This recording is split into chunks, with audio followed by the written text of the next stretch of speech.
Hello everyone, आप सभी का स्वागत है। अपना जो टॉपिक था इकोनॉमिकल बॉटनी में, उसमें रह गए हैं ऑयल और टिम्बर, मतलब काष्ठीय और जो आपके तेलीय जो पादप हैं कौन से हैं, जिस प्रकार महत्व है मेडिसिन का और क्या पढ़ाया था आपको स्पाइसेस का, और इसके अलावा उसी प्रकार ऑयल का और काष्ठ का हमारे जो दैनिक जीवन में इनका अत्यधिक महत्व है। ठीक है, तो हम क्या मैंने आपको पहले ही बताया था कि आप सिर्फ बॉटनिकल नेम को याद करके और इसके साथ कुछ एक जो इम्पोर्टेंट टॉपिक है उनको करना है। ठीक है, तो आप ऑयल जो प्लांट है उनके बॉटनिकल नेम याद रखिएगा। ब्रेसिक एसिड कैपेसिटिस, ये आपको पता है कि सरसों होती है। ठीक है, ऑयल प्राप्त होता है जो दैनिक जीवन में किसके रूप में, खाद्य पदार्थ के रूप में। ठीक है, खाद्य पदार्थ के रूप में यूज होता है। ऑयल जो है वो 2 टाइप से है, मतलब सीड से, और जब हम ऑयल प्राप्त करते हैं पुष्प के भाग से यानी सीड से ऑयल प्राप्त करते हैं तो ऑयल 2 प्रकार का होता है। एक तो होता है वाष्पशील ऑयल, ठीक है, और वाष्पशील ऑयल वो है जो एक तरल के रूप में प्रेजेंट है, कभी जमता नहीं है। लेकिन कुछ ऐसे भी प्लांट है या जिनके सीड से ऑयल प्राप्त होता है उसकी कभी परत भी जम जाती है, जैसे पाम ऑयल है, अलसी का या फिर उसका सूरजमुखी का तेल है, ये तो द्रव के रूप में रहते हैं। लेकिन कुछ जो ऑयल है वो सॉलिड रूप में जम जाते हैं। ठीक है, जैसे कोकोनट ऑयल है और पाम ऑयल है। आते ये भी दैनिक जीवन में, जैसे किसके रूप में, सब्जी मसाले बनाने में मसाले के रूप में इनका यूज करते हैं, अचार वगैरह है उनमें इसका यूज करते हैं। लेकिन जो इसकी प्रकृति के आधार पर तेल है वो 4 प्रकार के होते हैं। कुछ होते हैं शुष्क ऑयल, अर्ध शुष्क ऑयल और अशुष्क ऑयल, और लास्ट है फैटी एसिड यानी कि वसीय तेल। वसीय तेल, वसा ऑयल। जो अर्ध शुष्क ऑयल होते हैं, जो अर्ध शुष्क ऑयल होते हैं वो होते हैं जो सूरजमुखी का तेल होता है वो, और अशुष्क, इनमें परत जम जाती है ऑयल पर, व्हाइट कलर की पतली परत। अशुष्क में सरसों का, ठीक है, मूंगफली का, उसके बाद में आपके सूरजमुखी का, यानी सूरजमुखी का तेल जो ऑलिव ऑयल में हम यूज करते हैं। बहुत ही इंपॉर्टेंट और उच्च गुणवत्ता वाला ऑयल है, तेल है, क्योंकि इसमें क्या होता है कि जो कोलेस्ट्रॉल बढ़ाने के जो एलिमेंट्स होते हैं वो कम होते हैं, तो ये जो हार्ट के पेशेंट होते हैं उनके लिए लाभदायक होता है, क्योंकि में लो फैट प्रेजेंट होता है। वसीय ऑयल में आपको बताया कोकोनट ऑयल और पाम ऑयल। इसमें आपके आता है तिल का तेल, और कौन सा आता है इसमें, अलसी, अलसी का तेल, और एक सोयाबीन का तेल भी निकाला जाता है, तो सोयाबीन का ऑयल। ठीक है, ये तो आपके टाइप हो गए। अब जो मैंने बताया कि तेल 2 टाइप से होते हैं, एक तो होते हैं वाष्पशील तेल, एसेंशियल ऑयल जिनको बोलते हैं, और होते हैं एक फिक्स्ड ऑयल जो फैटी एसिड के रूप में होते हैं, वसीय तेल। ये बने होते हैं, इनमें ऑलिक अम्ल प्रेजेंट होता है, क्योंकि जो वसाएं हैं उनमें हाइड्रोजनीकरण की क्रिया के द्वारा, तेल की हाइड्रोजनीकरण अभिक्रिया द्वारा वसाओं का निर्माण किया जाता है। जो वनस्पति घी बनाया जाता है वो हाइड्रोजनीकरण अभिक्रिया के द्वारा वनस्पति घी का निर्माण किया जाता है, क्योंकि बहुत सारी प्रोसेस के द्वारा फैटी एसिड का निर्माण किया जाता है। तो फैटी एसिड में ओलिक अम्ल, और इसमें स्टेरिक, जो वसीय होते हैं उसमें स्टेरिक और कॉमिटिक अम्ल से मिलकर बने होते हैं, लिख लीजिएगा। ठीक है स्टूडेंट, अब हम आते हैं ब्रेसिका कैम्पेस्ट्रिस, इसका बॉटनिकल नेम है ब्रेसिका कैम्पेस्ट्रिस, सरसों का बॉटनिकल नेम है। इसके सीड से ऑयल प्राप्त होता है, खाद्य पदार्थ के रूप में इसका यूज किया जाता है। ठीक है, सीड सरसों के तेल का खाद्य पदार्थ के रूप में, अचार के रूप में वगैरह, अचार में डालते हैं हम। और उसके अलावा अपने पशुओं की जो खल वगैरह बनाई जाती है तो सरसों के बीजों से निकाल कर बच गया, उसके बाद में इसको केक बोलते हैं, वो तैयार की जाती है। अरेक्टिस हाइपोचिया और हेलियंथस एनुअस, ये होती है मूंगफली। बहुत मोस्ट इंपोर्टेंट है, बॉटनिकल नेम बहुत बार पूछ लिया जाता है मूंगफली का बॉटनिकल नेम। ये भी सीड से प्राप्त होती है। अच्छा, इसका यूज भी खाद्य पदार्थ के रूप में, खाद्य जो सामग्री बनाई जाती है तेल में, सब्जियां वगैरह हैं उनके रूप में करते हैं। तीसरा है हेलियंथस एनुस यानी कि सूरजमुखी। मोस्ट इंपोर्टेंट है। सूरजमुखी का जो तेल होता है उसका यूज सौंदर्य प्रसाधन में, क्रीम वगैरह है ये बनाए जाते हैं, सौंदर्य प्रसाधन में यूज किया जाता है। नंबर सेकंड मैंने क्या बताया, अधिकतर जो ऑयल होते हैं उनमें हाइड्रोजनीकरण अभिक्रिया के द्वारा वनस्पति घी का निर्माण किया जाता है। हाइड्रोजनीकरण अभिक्रिया के द्वारा वनस्पति घी का निर्माण किया जाता है।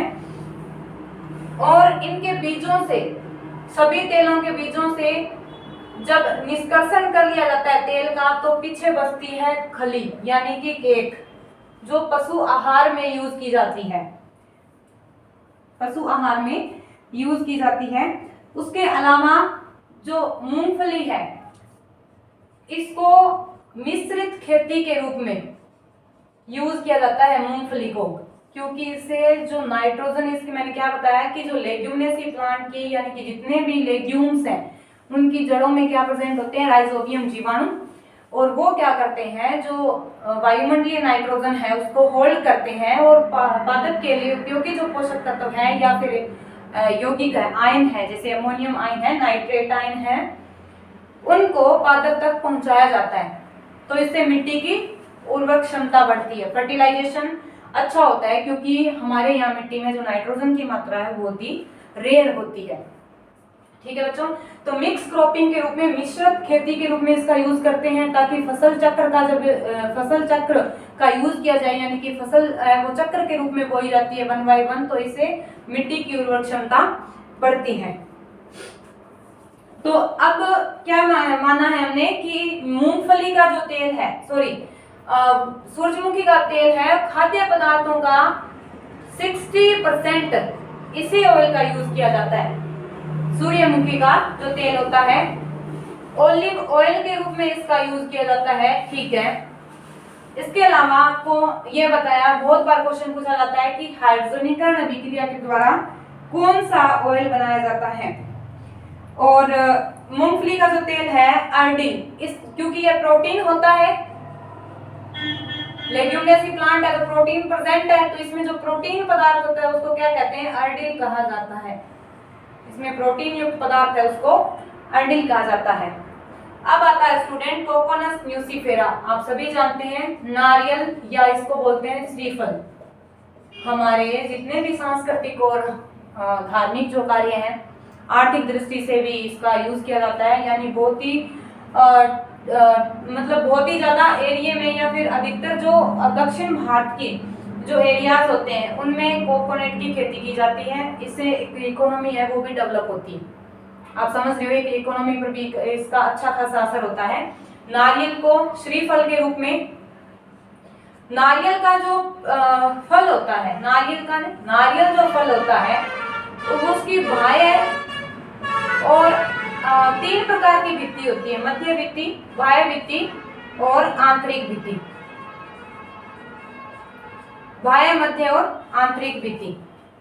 अब इसमें क्या समझेंगे, क्वेश्चन कभी कभार ये पूछा जाता है, आप ये मानिएगा कि जो ऑयल होते हैं या फिर इसकी जो कास्ट होती है वो किस प्रकार से इसका जो मध्य भाग है वो किस रूप में खाया जाता है, गिरी के रूप में खाया जाता है। अच्छा, तो स्टूडेंट मैंने क्या बताया कि जो नारियल होता है उसके 3 भाग होते हैं, जो फल होता है उसके 3 भाग होते हैं। बाह्य जो भाग होता है, बाह्य चोल जिसको बोलते हैं, उसको टेस्टा कहते हैं। उसके बाद में मध्य फल भित्ति जिससे रेशा प्राप्त होता है, बाह्य चोल, मध्य फल भित्ति, इससे रेशा प्राप्त होता है, यानी कि प्राप्त जो रेशा होता है ना मध्य फल भित्ति से, नारियल की मध्य फल भित्ति से, इसको कॉयर कहते हैं। आंतरिक जो भाग होता है वो होता है भ्रूणीय भाग। आप सुनिएगा कि जब नारियल का जो पुष्प है या फल है उसमें गिरी या इसको गिरी या गरी, सॉरी गिरी नहीं गरी, गरी या खोपरा कहते हैं। ये भाग जब परिपक्व हो जाता है, इसका जो आंतरिक भाग परिपक्व हो जाता है तब तो ये गिरी होता है, यानी कि जो आंतरिक भ्रूणपोष होता है ना नारियल फल का, वो गिरी या खोपरा होता है, ठीक है। और जब अपरिपक्व या कच्चा, जब कच्चा फल होता है तो लिक्विड के रूप में, जब आप नारियल पानी पीते हो लिक्विड के रूप में, इसको कोकोनट मिल्क बोलते हैं, नारियल पानी। अब देखिएगा जो नारियल पानी है वो अतिरिक्त भ्रूणपोष, हम क्या पढ़ेंगे, एम्ब्रियोलॉजी पढ़ेंगे, उसमें इसका अध्ययन करेंगे। तो अतिरिक्त जो भ्रूणपोष है उसमें पोषक पदार्थों की मात्रा भी अधिक होती है, और ये पादप जो टिश्यू कल्चर वगैरह करते हैं, प्लांट जो संवर्धन है, उसमें इसका यूज किया जाता है, ठीक है। अब इसका जो यूज है कोकोनट का, वो आप सभी जानते हैं कि धार्मिक और सांस्कृतिक कार्यक्रमों में तो है ही, भारत में आर्थिक दृष्टि से भी अच्छा मानते हैं इसको, शुभ मानते हैं इसका, इसे श्रीफल कहते हैं।